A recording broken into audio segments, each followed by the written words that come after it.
마태복음 28장 18절에서 20절.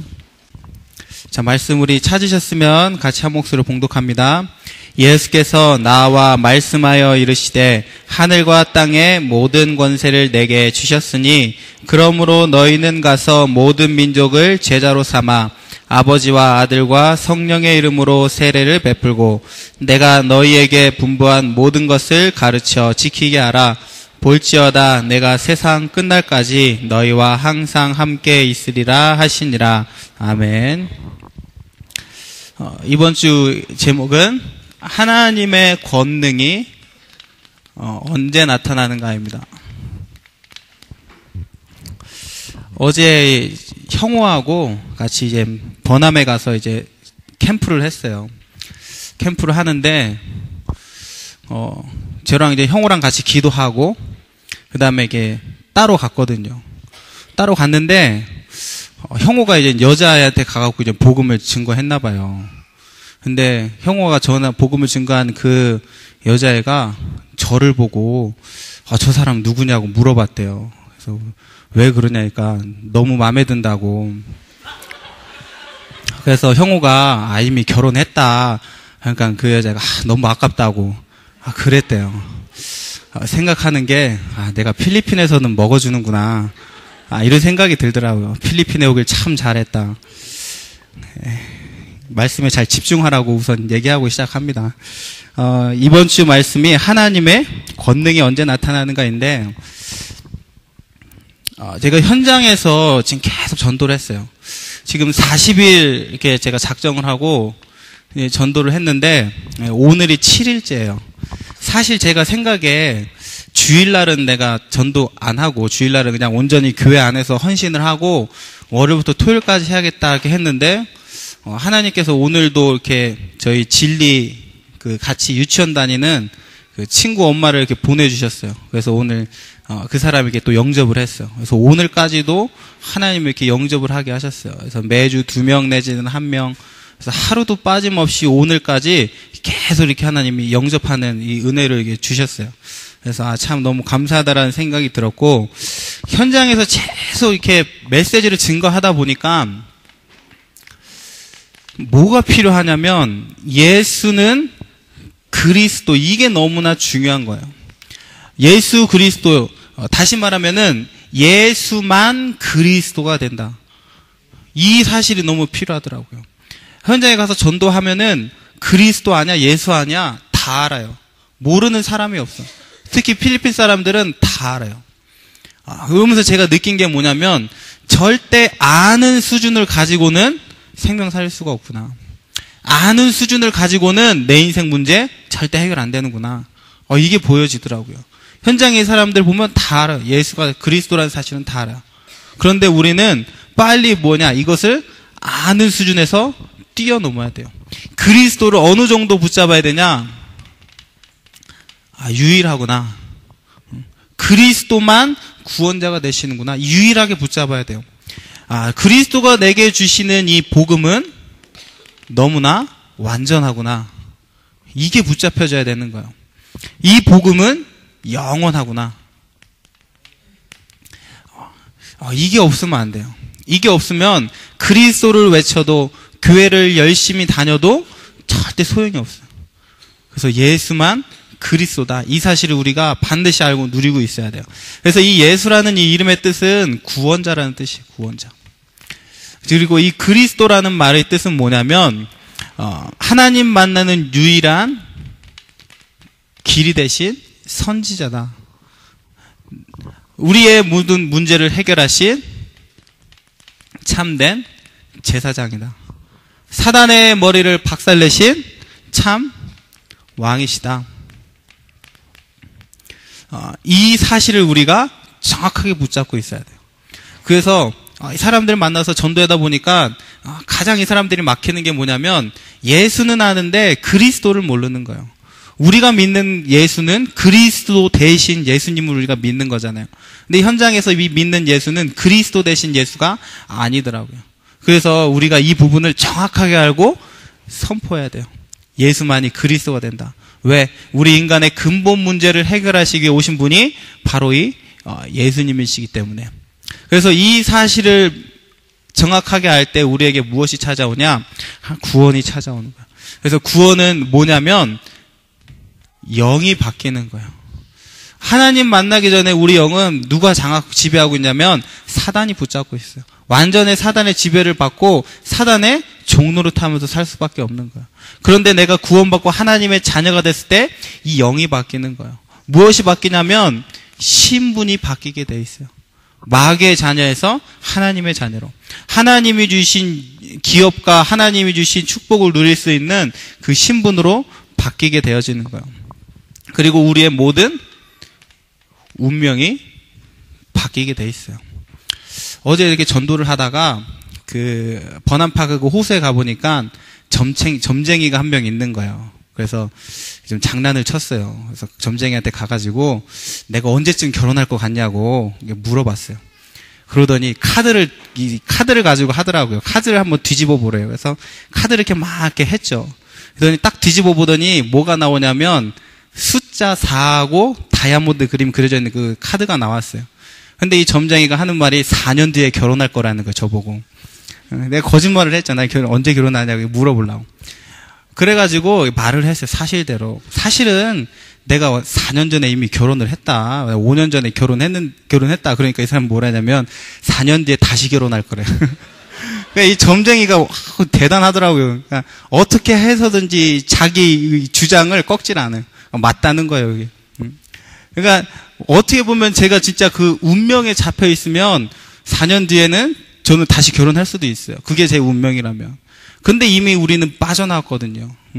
그래서 이 구원받았다는 말은 무슨 말이냐면 운명이 완전히 바뀌었다는 거예요. 내가 이혼하고 재혼하고 이 운명일 수도 있어요. 그런데 구원받았을 때 완전히 빠져나온 거예요. 그래서 우리가 가장 먼저 우리 오전 메시지 때 나왔는데 종교와 복음을 구별할 수 있어야 돼요. 그래서 지금 대부분 사람들이 지금 교회를 다닌다 하면서도 뭐 하고 있냐면 종교 생활하고 있어요. 종교 생활은 뭐냐면 복음 없이 교회 다니는 거예요. 복음도 예수가 그리스도인 사실과 상관없이 교회 다니는 거예요. 복음이 없다 보니까 뭐가 없냐면 생명이 없어요. 생명이 없다는 말은 무슨 말이에요? 기도 응답도 없고 하나님의 역사, 성령의 역사 아무것도 없다는 말이에요. 그게 뭐냐면 종교예요. 그래서 원죄가 해결되지 않은 채 교회 다니는 걸 보고 우리는 종교 생활이라고 해요. 그래서 종교 생활하는 사람들의 특징이 뭐냐면 전부 다 이 기복에 빠지게 돼 있어요. 그러니까 자꾸 하나님한테 뭐 달라는 거예요. 하나님 나한테 좀 건강도 주고 하나님 나한테 돈도 좀 주고 성공도 좀 가져다 주고. 이 종교 생활을 하는 사람들의 특징이 뭐냐? 이 기복이에요. 그러다 보니까 모든 것이 누구 중심이냐? 나 중심이에요. 내가 종교 생활의 중심이 나예요, 나. 그리스도가 중심이 아니라 하나님의 중심이 아니라 나가 중심이에요. 그러니까 계속 뭐냐? 종교 생활을 하면서 의를 쌓아가는 거예요. 그래서 때로는 막 선행도 하고 남도 도와주고 종교 생활하는 사람들 보면 그런 사람 많잖아요. 그거 왜? 나 중심이니까. 그래서 늘 무엇이 해결이 안 되냐면 종교 생활 하다 보면 문제가 해결이 안 되는 거예요. 그래서 종교 생활 하면서도 나중에 가면은 성경에 보면 뭐라고 말하냐면 그 형편이 전보다 더 어려워진다 그래요. 그래서 종교 생활 오래오래 하면 할수록 문제가 쌓이고 해결이 안 되니까 나중에는 완전히 무너지게 돼 있는 거예요. 그래서 복음과 종교의 차이를 여러분들이 알 수 있어야 돼요. 그래서 이렇게 계속 종교 생활을 하게 되면은 신앙의 색깔이 어디로 빠지냐면 이 신비 쪽으로 빠지게 돼 있어요. 신비. 그래서 신비는 뭐냐면 계속 그리스도 하나님의 뜻과 상관없이 능력을 강조하는 거예요. 그래서 하나님의 능력으로 내가 공부도 잘 되고 하나님의 능력으로 막 내 사업도 성공하고 계속 이 뭔가 능력 쪽으로 가는 거예요. 막 문제가 해결이 안 되니까 종교 생활 오래 하다 보면은 이 문제가 해결이 안 되거든요. 그러니까 계속 하나님 앞에 능력만 구하는 거예요. 이 문제 해결. 사실 우리가 복음 안에 있으면 문제 해결돼도 되고 안 돼도 되거든요. 안 되는 게 오히려 더 내가 복음 속에 들어갈 수 있는 길도 되는데 계속 이 문제가 있다 보니까 이걸 해결하려고 능력, 여기에 막 치우치는 게 이 신비가 되는 거예요. 그리고 이 종교에서 오래 생활을 하다 보면은 어디에 빠지게 되냐면 율법에 빠지게 돼 있어요. 그래서 율법의 기준은 뭐냐면 법이에요, 법. 계속 어떠한 이 기준을 가지고 신앙생활을 하게 돼 있는 거예요. 그래서 여러분들이 혹시나 내가 복음 아닌 율법으로 세워진 내 기준이 있다면은 이것을 무너뜨려야 돼요. 우리 제가 이제 찬양팀 이제 OPT를 이제 맡아가지고 이제 랩너트들하고 대화를 하다 보니까 랩너트들이 힘든 게 있어요. 뭐가 힘드냐면 계속 뭔가 막 이렇게 기준을 내세우는 거예요. 찬양할 때 뭐 시간을 정해서 찬양을 해라. 찬양할 때 찬송가만 해라. 막 계속 이렇게 기준을 가지고 오니까 우리 랩너트들이 찬양하는데 힘들어요. 그래서 여러분들이 잘 생각해 보셔야 돼요. 사실 찬양은 준비가 아니거든요. 우리가 예전에는 잘 모르니까 막 찬양하면 준비 찬양한다 이렇게 얘기하잖아요. 그런 말은 없어요. 그 찬양 자체가 최고의 예배예요. 근데 이 찬양이 하나님께 드리는 최고의 예배인데 여러분 생각해 보세요. 목사님 보고 목사님 설교를 40분만 하세요. 그건 말이 안 되거든요. 목사님이 최고의 성령인도 받으면서 하다 보면 어쩔 때는 50분이 될 수도 있는 거고 막 1시간이 될 수도 있는 거고 제가 아는 그 미국에 선교사로 가신 그 장영학 목사님은 설교를 3시간씩 해요. 한 번 설교를 시작하면. 근데 막 지루해서 떠망가고 막 도망가는 사람 없어요. 막 하나님이 주신 은혜들 막 하다 보니까 막 그분은 3시간도 해요. 그러니까 우리가 성령의 인도받고 충만함 받고 막 계속 은혜 받다 보면은 이게 우리가 20분 해야 될 찬양 다시 30분 할 수도 있는 거거든요. 그런데 이거를 가지고 꼭 20분에 꼭 맞춰라. 그러면 사실 뭐냐? 성령 인도 받지 말라는 말이에요. 그 시간의 기준에 맞춰서 가라는 거예요. 이 제가 하나에 드리는 그냥 예인데 이 율법이 그렇게 무서운 거예요. 이 법이 기준이 되다 보면은 계속 이거 지키다가 진짜 신앙 놓치게 되어 있는 거예요. 그래서 이 율법은 하나님께서 우리에게 사실은 지키라고 주신 게 아니에요. 너네가 이 율법 가지고 지키지 못한다. 그걸 말하고 싶은 거예요. 그래서 우리에게는 이 율법이 필요한 게 아니라 복음이 필요한 거예요. 그러기 위해서 이 율법을 가지고 이 말씀을 하신 거거든요. 너의 성경에 보면은 율법이 많잖아요. 이 대표적인 율법이 10계명인데 우리 10계명 사실 잘 못 지키거든요. 우리 남학생들 보면 그래요. 이 남학생들 보면은 만나서 하는 얘기가 늘 여자 얘기거든요. 지나가다 막 이쁜 여자 지나간다 막 그러면 야 제발 막 이러면서 이미 막 간음 다 했어 속으로. 그러니까 이 10계명 못 지켜요. 그 10가지밖에 안 되는 그 10계명도 사실 우리 못 지킨단 말이에요. 나도 모르게 예배 시간에 친구가 우상되어지고 막 핸드폰이 우상되어지고 하나님 우상 만들지 말라고 했는데 우리 잘 못 지키잖아요. 그래서 이 율법은 우리가 지킬 수 없는 거예요. 지킬 수 없기 때문에 우리에게 그리스도가 더 필요하다. 그리스도로 안내하는 몽학선생으로 이 율법을 주신 거예요. 그래서 죄를 깨달으는 거예요. 죄. 네 죄가 얼마나 심각한지 이거를 깨달으는 거예요. 네가 그 10개밖에 안 되는 10계명도 못 지키는 게 너 아니냐? 네가 그런 죄인 아니냐? 누가 필요하냐? 그리스도가 필요하다는 거예요. 그래서 율법은 그래서 우리가 잘못된 이런 기준을 가지고 있으면 신앙생활에 계속 실패하게 돼 있어요. 우리 랩런트들이 이제 주일날 와서 예배를 막 거룩하게 드려야 되는데 토요일날 밤에 가서 술을 막 마셨어. 너무 막 자기가 정죄가 되는 거야. 토요일날 술 마신 내가 과연 주일날 가서 예배를 드리면 되냐?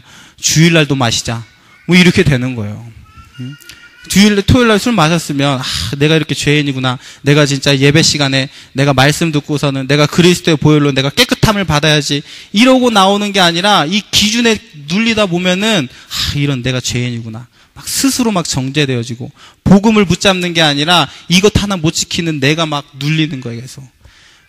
그래서 우리가 이 율법에 탁 빠지는 게 아니라 여기서 탁 빠져나와서 죄를 깨닫는 거야. 내게 그리스도가 필요하구나.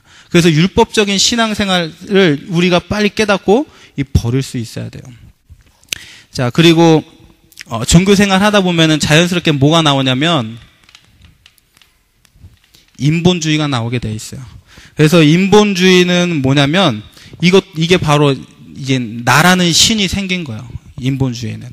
그래서 믿음이 기준이 아니라 성령의 역사가 기준이 아니라 내가 이게 중심이 되는 거예요. 그래서 심지어는 인본주의에 빠진 사람은 뭐까지도 이용하냐? 복음까지도 막 이용하게 돼 있어요. 그래서 막 랩넌트라는 막 이름을 이용하는 거. 지가 막 시건 나쁜 짓 다 해놓고 그래도 막 내가 랩넌트인데. 그래서 이 인본주의는 나 중심으로 빠지는 것. 그래서 인본주의에는 절대로 이 근거가 믿음이 아니에요. 그래서 우리 신앙생활의 근거는 항상 이 믿음이어야 되는데 계속 내 생각으로, 내 수준으로 계산하고 따지고 이렇게 되어지는 게 인본주의예요. 그러다 보면은 계속 종교 생활을 하다 보면은 어디에 빠지게 되냐면 불신앙에 빠지게 돼 있어요. 그래서 이 불신앙은 뭐냐면 하나님의 이 근본적인 언약, 이 약속을 믿지 않는 거예요.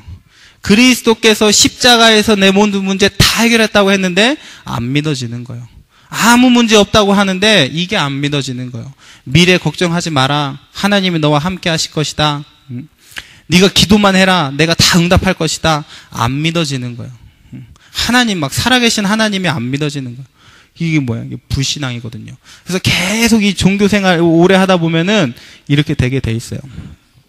그래서 이 불신앙이 계속 있다 보면은 계속 뭐가 따라오냐? 이 영적 문제가 따라와요. 그래서 이 영적 문제가 해결이 안 되고 가중되어지고, 그래서 이게 다 어디서 시작된 거냐? 이 종교에서 시작된 거야, 종교. 참된 이 예수 그리스도 이거를 누리지 못하다 보니까 이 종교에 빠져 있는 거예요. 그래서 우리 랩런트들이 지금부터 뭘 믿어야 되냐면 하나님은 누구시냐? 창조주이시다. 그런데 나는 누구냐? 이 하나님의 자녀구나. 이거를 우리가 누려야 돼요. 그래서 계속 여러분의 생각, 여러분의 믿음을 이렇게 바꿔가야 돼요. 하나님은 창조주. 나는 그분의 자녀. 창조주가 우리 아버지인데 뭘 염려할 게 있겠어요? 하나님은 못 하시는 게 없어요. 대신 안 하실 뿐이지. 창조주 하나님. 우리가 이 믿음을 회복을 해야 돼요. 그래서 혹시나 여러분이 내 신앙의 색깔이 좀 이쪽이지 않는가? 나도 모르게 좀 이쪽으로 내가 계속 빠지지 않는가? 이쪽으로 막 내가 빠지진 않는가? 점검하셔야 돼요.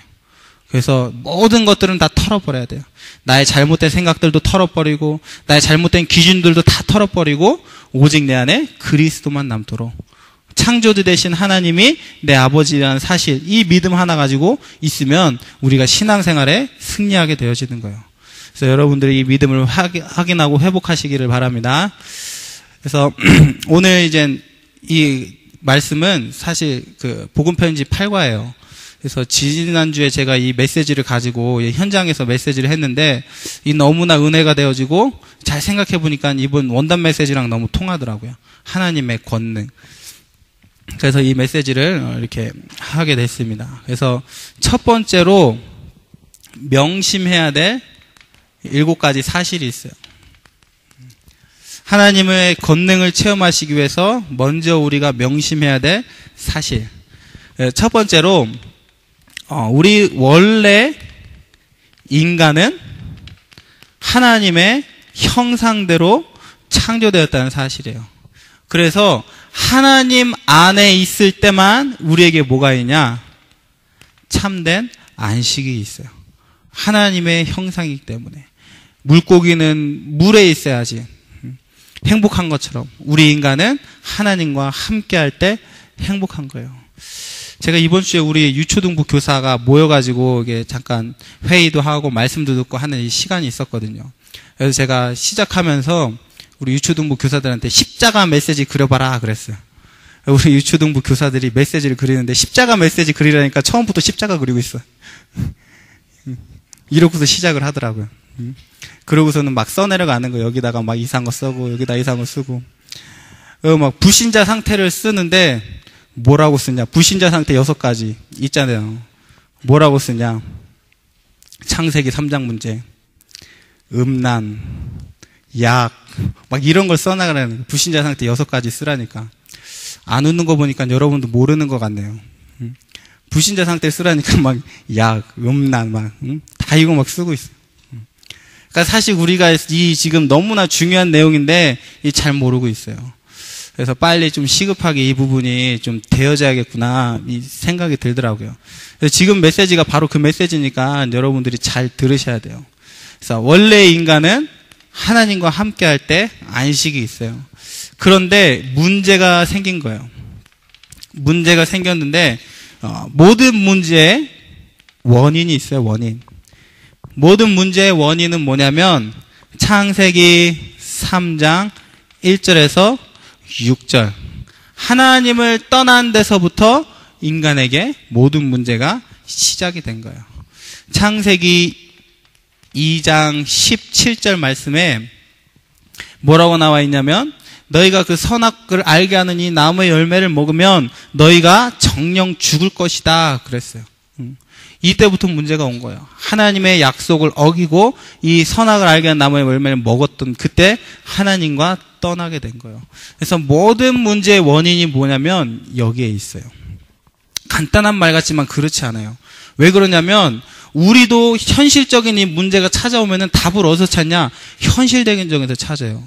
육신적인 문제가 오면 이 문제의 원인을 육신적인 데서 찾는다니까요. 여기서부터 이 우리가 문제에 실패하는 거예요. 여러분 잘 생각해 보세요. 나에게 문제가 오고 내게 어려움이 왔는데 내가 이것을 영적인 눈으로 보고 이 근본으로 돌아가는지 이 원인으로 돌아가는지 아니면 막 육신적인 문제가 오니까 이 육신적인 문제 해결하려고 육신적인 대책을 세우는지. 대부분 사람들이 이 원인 막 듣긴 들었는데 이 근본을 이걸 잊어버리고 원인을 막 다른 데서 찾는 거예요. 세상 사람들, 이 영적인 비밀을 모르는 사람들은 더하죠.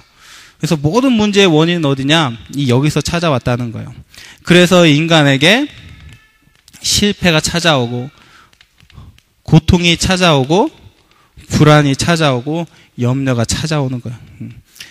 창세기 3장 11절에서 20절의 말씀에 보면은 잘 나와 있어요. 하나님의 말씀을 어기고 떠난 데서부터 계속 이런 문제가 우리에게 찾아오는 거예요. 우리가 어디에 있느냐 이게 사실 너무나 중요하거든요. 그래서 말씀에 보면은 하나님께서 아담을 찾으셨어요. 아담아 어디에 있느냐? 아담아 아담아 부르셨거든요. 근데 이 아담이 이 문제의 원인을 모르고 무화과 나무 잎으로 자기 몸을 가렸어요. 그러니까 벌써부터 뭐냐? 문제의 원인을 모르고 잘못된 데서 해결책을 찾고 있는 거예요. 거기서부터 이 실패가 고통, 이 문제가 오는데 해결이 안 되는 거예요. 그래서 여러분들은 현장에서 정확하게 말할 수 있어야 돼요. 당신이 겪고 있는 그 문제의 원인이 바로 이것이다. 하나님 떠난 데서. 그래서 하나님 만나면 된다고. 그래서 인간에게 무엇이 찾아왔냐? 죽음이 찾아오게 됐어요. 로마서 6장 23절 죄의 싹은 사망이다 그랬거든요. 죽은 이후에는 누가복음 16장 19절에서 31절에 보니까 지옥과 천국이 있는 거예요. 그래서 제가 진짜 현장에서 계속 이렇게 메시지를 하다 보니까 이제 아쉬워요. 오늘 같은 경우는 이제 신영이 영어 잘하는 신영이가 있었으니까 그냥 마음 놓고 메시지를 했는데 이 현장 가서는 이제 제가 직접 하다 보면은 이제 늘 막 한계에 부딪히는. 그래서 막 자료를 가지고 가면서 막 읽으면서 이렇게 메시지를 하다 보면은 막 내가 하고 싶은 말 이렇게 자유롭게 막 못해요. 그래서 여기 우리 권사님들 중에 한국에서 전도 오래 열심히 하셨던 분들은 사실 지금 얼마나 답답할까 그 생각이 들어요. 이분들은 나보다 영어 더 안 될 건데 현장 가서 이 복음 이렇게 증거하고 싶어도 막 하지도 못하고 얼마나 답답할까 막 이런 생각 들더라고요. 그래서 이게 막 우리 이게 죽음, 이 문제가 찾아오는 거예요. 지금 막 저는 솔직히 속이 막 후련해. 현장에서 마음 놓고 못했던 거 지금 마음대로 해가지고. 그래서 이 죽음이 찾아오고 이 지옥과 천국이 찾아오는 거예요. 그런데 우리의 이 문제를 해결하시기 위해서 우리의 잃어버렸던 이 하나님의 형상을 회복하시기 위해서 누가 오셨냐면 창세기 3장 15절에 여자의 후손 그리스도가 오신 거예요. 이분이 오시면서 무슨 일을 하셨냐? 요한일서 3장 8절에 사단의 머리를 박살낸 거예요. 지난번에 우리 왔던 그 랩런트가 질문을 하더라고요. 왜 하나님이 사단을 죽이지 않았냐 그랬어요. 사단은 존재해요. 그런데 사단의 권세는 이미 박살났어요. 그러니까 효력이 없어요. 내게 대해서 아무런 효력이 없는 거예요. 사단이. 내게 저주와 재앙을 가져다 줘도 무료예요. 그게 효력이 없어요. 그게 우리 신자가 받은 축복이거든요. 그래서 우리가 정확하게 예수 그리스도 이 여자의 우선이 그리스도의 언약을 붙잡으면 사단의 일이 무너지게 돼 있어요. 그래서 이 예수님이 오셨는데 이 예수님은 누구시냐면 하나님이시요. 하나님. 왜? 하나님이, 죄 없으신 하나님이 인간의 문제를 해결하기 위해서 사람의 몸을 입고 오셨거든요. 그래서 이 예수님은 하나님이시며 동시에 누구냐? 사람이셔. 그래서 하나님이시며 사람이신 분만이 그리스도가 되시는 거예요. 그 증거로 이분이 부활하신 거예요.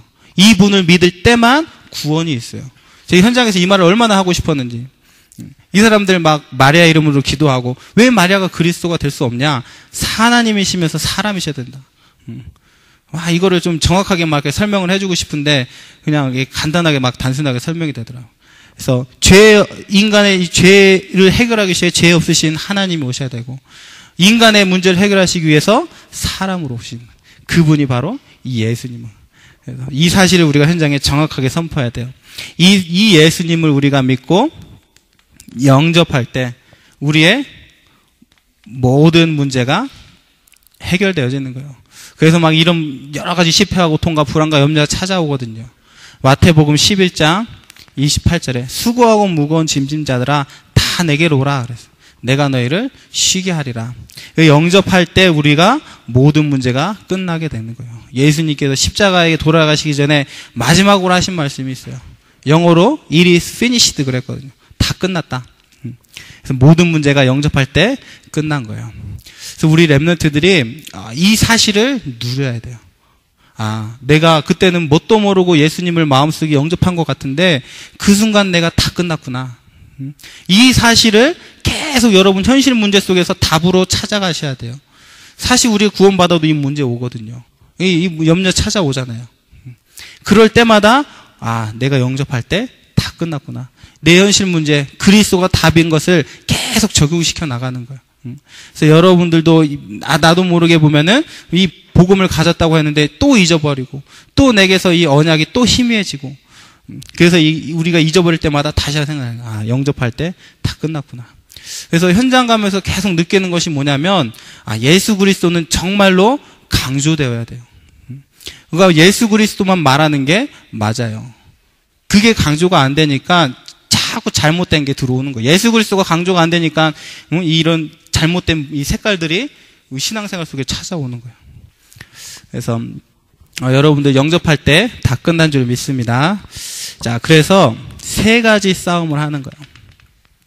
오늘 저 강단 말씀 보는데 목사님께서 서론에 딱 이 말씀을 하시더라고요. 통했구나. 참 감사하다 이런 생각이 있어요. 서론에서 목사님이 세 가지 싸움을 해야 되는데 나와 사단과 세상과 싸워야 된다 그랬어요.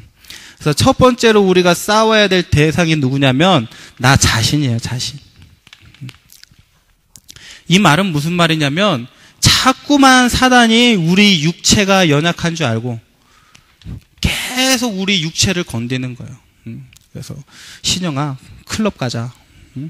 열심히 막 신앙생활 잘하고 있는데 계속 막 육체를 건드는 거예요. 야, 국비나 가서 술 한잔 해야지. 막 연약한 육체를 막 건드는 거예요. 술? 야, 슬기야 가서 게임해라, 게임해. 계속 자꾸 우리의 이 연약한 육체를 사단이 건드는 거예요. 그래서 뭐 하게 만드냐면 죄짓게 만들어요. 죄짓게 만들어서 어디에 빠지게 하냐? 정죄에 빠지게 하는 거예요. 왜 사단이 이 짓을 하냐면 우리 육체를 가진 우리가 너무 연약한 줄 알거든요. 그러니까 계속 우리 육체를 건들면서 정죄에 빠지게 하면서 누구를 바라보게 하냐? 나의 이 부족함, 나의 이 연약함, 여기에 집중하게 만드는 거예요. 그래서 누구 바라보지 못하도록? 하나님 바라보지 못하도록. 그리스도가 다 해결해 놨다는데 이 축복 놓치도록 만드는 거예요. 그래서 계속 막 육체를 건드는 거예요. 여러분들이 속으면 안 돼요. 술 마시면 어때요? 게임 할 수도 있지. 8시간, 10시간 할 수도 있어요. 대우지금 하는 거 어떡하라고. 자꾸 막 연약한 때 내 묵시가 빠질 수가 있어요.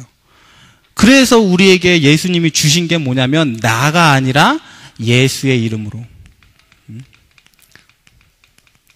올 한 해 우리가 영적 싸움하는 렘넌트 선교사인 메시지가 선포됐거든요. 사단이 여러분 계속 건드려요. 우리 연약한 육체. 지금도 말씀 듣지 못하도록 자라고 야 성녀라 떠들어. 뭘 예배에 말씀 듣냐 떠들어. 계속 우리 육체를 건드는 거예요. 그래서 예수의 이름이에요. 내가 아니라. 그래서 사단이 내 육체를 자꾸 건들 때마다 여러분들이 영적 싸움 해야 돼요.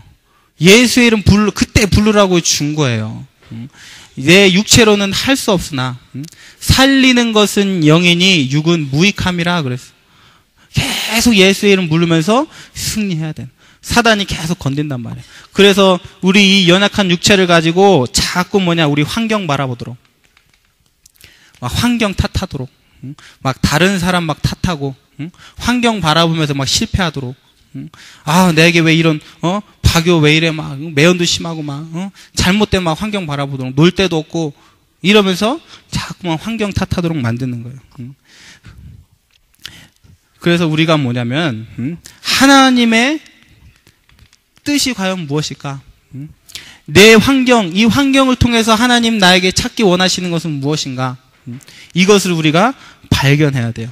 그래서 나의 고집, 나의 생각을 완전히 내려놔야 돼요. 그래서 사실 이 고집, 이 생각 가지고 있을 때 말씀이 안 들어가는 거예요.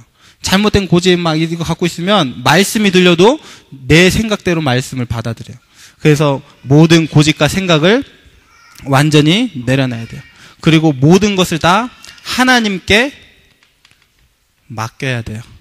이때 우리가 우리의 이 연약한 이 육신을 이길 수 있어요. 그래서 기억하세요, 우리 랩런트들.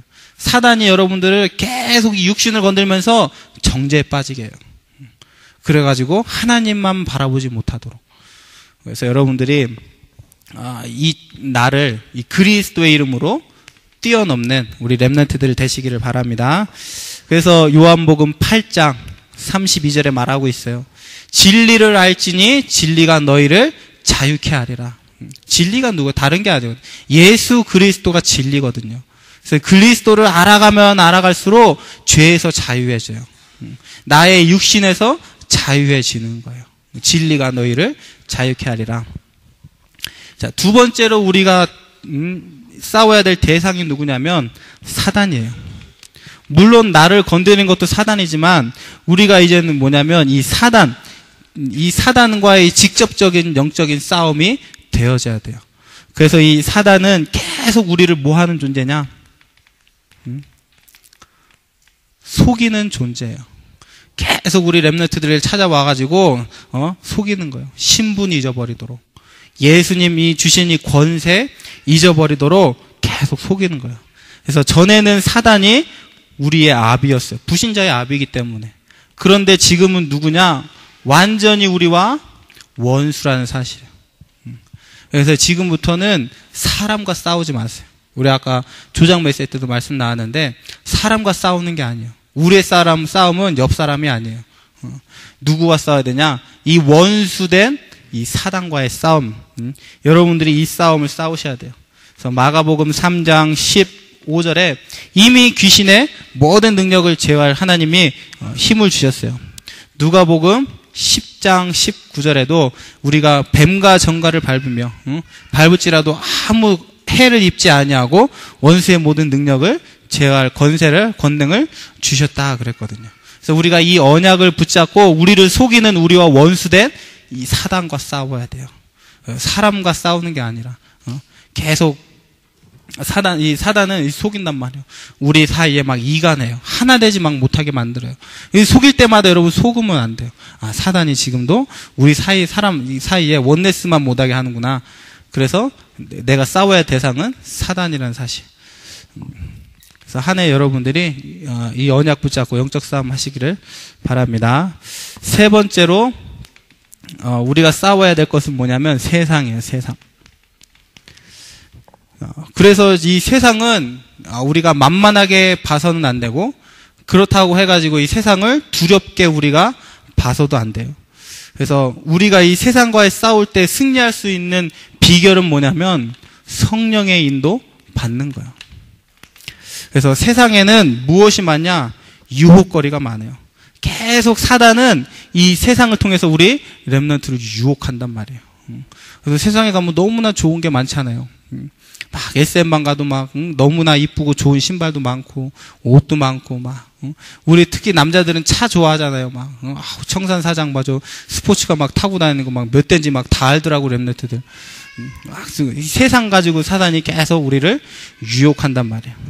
그런데 우리가 이 세상과의 이 영적인 싸움에서 승리하시기 위해서 요한복음 14장 16절에 보혜사 성령을 너희에게 주셨다 그랬어요. 이 성령께서 14장 26절에서 27절에 성령을 주시니까 모든 것을 생각나고 모든 것을 가르치시고 생각나시게 한다 그랬어요. 그래서 우리가 이 성령을 의지하고 성령의 인도받으면 세상을 이기게 돼 있어요. 그래서 오늘 읽었던 본문 말씀에도 나와 있죠. 하나님께서 하늘과 땅의 모든 권세를 이미 다 우리에게 주셨다 그랬어요. 하늘과 땅, 세상을 이길 수 있는 권세를 주셨다는 말이에요. 그래서 마태복음 12장 28절에 하나님의 나라가 임하면 사단의 세력이 무너진다 그랬어요. 그래서 우리가 하나님 나라 누리면 세상과 승리할 수 있어요. 사도행전 1장 8절에 오직 성령이 너희에게 임하시면 권능을 받고 세상을 이기게 되어지는 거예요. 그래서 우리 랩런트들이 이 성령의 인도받는 수준을 계속 높여야 돼요. 어떤 사람은 그래요. 막 오늘 나갔더니 바로 막 택시가 잡혔다고. 오늘 성령의 인도 제대로 받았다고. 막 옷을 사러 갔는데 오늘 막 세일한다고. 성령의 인도 막 제대로 받았다고. 이렇게 얘기한단 말이에요. 물론 그것도 성령의 인도죠. 하나님의 다 모든 것이 하나님의 인도 속에 있으니까. 그런데 계속 이 수준을 높여가는 거예요. 오늘 말씀 붙잡고 내가 현장에 갔더니 하나님이 현장에 구원받을 자를 정확하게 예비하셨다. 이런 성령의 인도가 우리 랩런트들 나와야 되는 거예요. 내가 정말 이 말씀 붙잡고 있었더니 하나님께서 내가 필요한 대학으로 나를 인도해 주셨다. 성령의 인도받는 이 수준을 높여가야 돼요. 어떻게 하면 우리가 세계복음화를 하겠어요? 세상을 능가할 수 있는 성령의 인도받는 수준이 되어지면 세상을 이길 수가 있는 거예요. 그래서 계속 성령의 인도받는 수준을 우리 랩런트들이 높여가셔야 돼요. 그래서 어느 정도 이 하나님께서 응답하시냐? 아무 염려하지 말라 그랬어요. 최고의 성령의 인도받는 수준이에요. 늘 감사하고 기도하고 기뻐하고 이 최고의 성령의 인도받는 수준이에요. 그래서 이 정도까지 여러분들이 성령의 인도 받으면 세상을 이기게 돼 있어요. 그래서 우리가 이 세 가지 싸움이거든요. 자신과 사단과 이 세상과의 싸움. 그래서 여러분들이 말씀을 잘 언약으로 붙잡으시고 마지막 세 번째. 그러면 언제 우리에게 이 권능이 시작이 됐는가? 그래서 사실 우리가 예수 그리스도를 영접하고 요한복음 1장 12절 영접하고 하나님의 자녀가 되었을 때 이미 이 권능이 우리에게 있어요. 이 세상 이 세 가지 싸워 승리할 수 있는 이 힘이 이미 우리에게 있는 거예요. 그래서 우리는 모든 것을 다 가지고 이제 시작을 하는 거예요. 그래서 왜 우리가 가서 점칠 필요가 없냐면 이미 다 받았기 때문에 그래요. 우리가 점을 쳐가지고 이 재앙은 피하고 돌아가고 그럴 필요가 없어요. 이미 우리는 모든 축복 권능을 다 받았어요. 그래서 우리에게 이제는 고난이 찾아오거나 핍박이 찾아오거나 혹시나 질병이 찾아올지라도 이것이 전부 다 하나님의 이 권능을 체험할 수 있는 시간표가 되어지는 거예요. 그래서 우리에게 문제가 안 오는 게 아니거든요. 문제가 오지만 우리는 이 문제를 뛰어넘을 수 있는 예수 그리스도, 이 이름이 있다는 거예요. 그래서 날마다 우리가 예수 그리스도 이름 부르면 승리하게 돼 있어요. 세 번째로, 그래서 날마다 우리의 삶에 이 예수가 그리스도가 되면 되는 거예요. 근데 자꾸 우리는 예수 그리스도도 하면서도 그리스도가 안 된 이 예수를 붙잡고 있는 거예요. 그러니까 그리스도는 사실 나와 상관이 없는 거예요. 내가 예수는 아는데 이 예수가 능력이 안 되는 거예요. 그래서 매 순간 이 예수가 나에게 그리스도가 되면 돼요. 그러면 모든 문제 해결되게 돼 있어요. 그래서 우리 오늘 오전에 우리 유초동부 랩런트들한테도 얘기를 했어요. 하나님의 능력이 뭐냐? 예수가 그리스도라는 이 사실 믿어지는 게 그게 최고의 권능이 되어지는 거예요. 그래서 그걸 예수 그리스도를 우리가 올바로 알고 고백할 때 능력은 따라오게 돼 있어요. 우리가 괜히 뭐 하나님 나에게 이런 힘 주세요. 하나님 나에게 저런 은사 주세요. 이렇게 구할 필요가 없는 거예요. 예수가 그리스도이신 이것만 올바로 고백하면 하나님께서 이 권능을 우리에게 주시는 거예요. 그래서 여러분 날마다 고백하시고 선포하시고 간증하시는 여러분들 되시기를 바랍니다. 자, 결론적으로 제가 계속 이 40일 전도를 하다 보니까 뭐가 발견이 되냐면 하나님이 말씀을 성취하시는구나, 이게 발견이 되어져요. 그래서 저는 요번 주에 몇 번 그랬어요. 막 기도 수첩을 피는데 깜짝깜짝 놀라는 거예요. 왜? 너무 나랑 맞으니까. 메시지가 너무 나랑 맞으니까. 그래서 생각이 들더라고요. 사실 우리가 이 말씀을 놓치는 게 그만큼 우리가 말로는 세계복음화 전도 선교 한다고 하지만 여기 방향을 우리가 못 맞추고 있구나. 이게 깨달아지더라고요. 말씀을 펴도 감각이 없어요. 말씀을 펴도 이 복음이 내게 답이 되지 않는 거예요. 왜 그런지 봤더니 우리의 삶의 잘못 이 방향이 한 발짝 옆으로 가 있는 거예요. 그래서 조금 전도에 방향 맞추고 오늘 어디로 전도할까, 오늘 무슨 메시지 증거할까 조금 생각했는데 말씀을 필 때마다 확인이 되어져요. 그래서 여러 번 막 깜짝깜짝 놀라요. 말씀 필 때마다. 그래서 이 말씀이 성취된다는 걸 알았어요. 그리고 하나님은 반드시 이 일을 위해서 기도하게 하신다는 거예요. 그래서 기도의 힘이 없이는 우리가 이 전도의 응답을 누릴 수가 없어요. 그래서 말씀과 기도와 이 전도는 하나더라고요. 하나. 이게 하나로 다 가져야 돼요. 그래서 말씀이 성취되어지고 기도가 응답되어지는 가운데 하나님께서는 이 전도에 응답을 주시는 거예요. 제가 한 주간 전도하겠다고 막 엄청나게 여기저기 뛰어다닌 게 아니에요. 하나님이 어떤 응답을 주셨냐면 내가 말씀 붙잡고 가는 그 현장에 필요한 사람들 하나님 붙여주시더라고요. 모노레 가가지고는 하나님이 거기서 그 현장에서 붙여준 사람 전도했어요. RIC 학교에 와서 여기서 있는 사람 하나님 붙여주셔서 전도했어요. 물론 현장도 갔죠. 그러니까 하나님께서는 말씀 붙잡고 기도하는 자가 가는 현장에 이 전도가 되어지는 역사를 주시는 거예요. 그런데 이 일을 하다 보니까 기도가 조금 약해지면 내가 힘들어져요. 말씀을 놓치게 되어지면은 잠깐 방황하게 되더라고요. 그래서 이 말씀과 기도와 전도는 하나예요, 하나. 그래서 이게 하나로 쭉 갈 때 지속되어지는 응답을 하나님께서 주시게 돼 있어요. 그래서 한 가지도 여러분들이 놓치시면 안 돼요. 오늘의 말씀, 오늘의 기도, 오늘의 전도, 이 말씀 붙잡고 계속 가는 거예요. 그러면 하나님이 계속 응답을 쏟아주시게 돼 있는 거예요. 그래서 우리 랩런트들이 2013년 체험이라고 했거든요. 체험. 그래서 모르겠어요. 지금 우리 랩런트들 어떻게 이 체험에 도전하고 있는지. 한번 빨리 시작해보세요, 여러분. 40일. 10일. 우리는 결단만 하면 돼. 결단만. 성령의 인도 받으면서 결단하면 이것을 이뤄 가시는 분은 내가 아니라 하나님이신 거예요. 왜? 우리가 지금 체험하자는 게 나를 체험하자는 게 아니잖아요. 내가 능력이 얼마나 되는지 이거 체험하자는 게 아니잖아요. 요단 내 이름으로 할 수 없는 거잖아요. 하나님을 체험하자는 게 요단이잖아요. 언약이 하나님이신데 여리고 내 힘으로 할 수 없거든요. 그래서 우리가 올바른 결단만 하면 돼요. 40일, 10일. 그래서 결단하게 되어지면 하나님이 역사하시는 것을 우리가 체험하게 되어 있는 거예요. 그래서 나름대로 여러분들이 결단을 해보세요. 무엇으로 내가 40일 할 것인가? 무엇으로 내가 이 10일을 할 것인가? 연초에 하는 게 좋아요. 물론 우리 인생에 한 번이라도 하면 된다고 그 우리 메시지 때 들었지만 연초에 2013년에 지금 시작할 때 여러분이 한번 해보세요. 그러면 아마 여러분들 전무후무한 전에 받지 못했던 2013년이 최고의 해구나, 최고의 응답받는 해구나 확인되게 돼 있어요. 그래서 40일, 10일에 여러분이 도전하고 여러분 체험하시기를 바랍니다. 기도하겠습니다. 하나님 감사합니다. 하나님의 권능이 언제 나타나는가? 우리가 복음을 정확하게 알고 고백할 때 하나님의 권능을 체험하게 될 줄 믿습니다.